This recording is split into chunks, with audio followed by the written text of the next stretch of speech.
Welcome back to the full course online.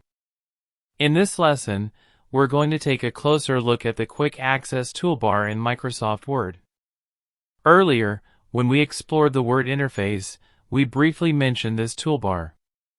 If you recall, it's that little toolbar located near the top of the window. At the time, I said we'd come back to it later, and that time is now. By default, the Quick Access Toolbar contains 4 commands: autosave, save, undo, redo. These are essential commands you'll likely use often. For example, right now the autosave option is off. If you toggle the option on, Word will keep saving changes automatically, so you don't need to remember to manually save. The undo button lets you reverse your last action, which is a lifesaver when editing.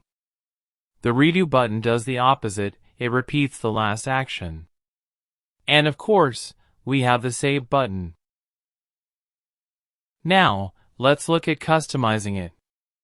At the end of the Quick Access Toolbar, you'll notice a small drop-down arrow that says Customize Quick Access Toolbar. Click on it, and you'll see a menu. Some items in the menu have ticks next to them. Those are the commands currently on the toolbar.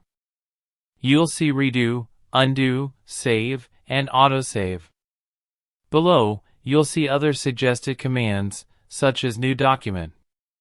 If you click new, it adds that icon to the toolbar. Clicking it will create a brand new document instantly. Very convenient. Now, the list in this menu doesn't show all commands in Word. To add commands from a ribbon, just right-click on the command and choose Add to Quick Access Toolbar. For example, if I go to the Insert tab and often use Shapes, I can right-click on Shapes and choose Add to Quick Access Toolbar.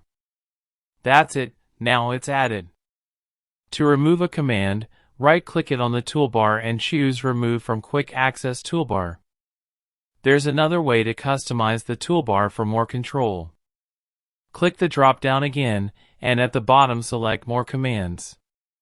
This opens Word options directly to the Quick Access Toolbar settings. On the right, you'll see your current toolbar commands. On the left, you can choose what to add.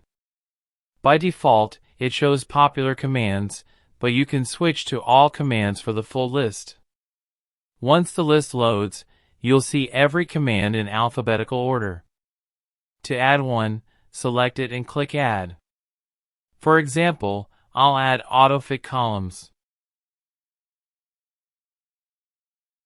Want to organize them? Add separators.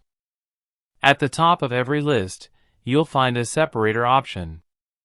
Add it, then move it up or down to visually group similar commands together.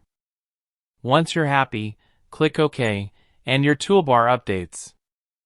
You'll even see faint lines where the separators are. One last tip, if you don't like the toolbar above the ribbon, you can move it below the ribbon by selecting Show Below the Ribbon. Don't want it at all? You can choose Hide Quick Access Toolbar. To bring it back, go to the right corner, click Ribbon Display Options, and select Show Quick Access Toolbar. That's everything you need to know about customizing the Quick Access Toolbar in Microsoft Word. Play around with it and make it work for you. I'll see you in the next lesson.